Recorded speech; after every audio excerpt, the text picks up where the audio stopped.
will treat the people like me who study this, keeping in mind the new technology like GPT. You're going to have to just adapt to the technology and start using GPT yourself, right? We had some discussion earlier on this. The GPT tools are going to be a part of your toolbox. So that's going to require you to kind of be one level up, stay one step ahead, and think like an architect, think like a developer, think like an advanced developer, right?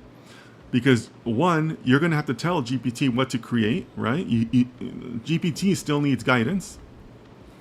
And two, it's going to make mistakes. So you're still going to have to be an editor. You know, like I said, we had a whole class yesterday. I'm introducing the ISL book as an AI exercise.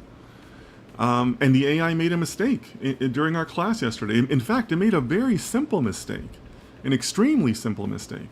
So you are still going to have to, apply your own critical thinking and be able to fix those things, right? So I would encourage you to, keep going, right? AI is not going to replace you. You're just going to be using it in a different way. All right?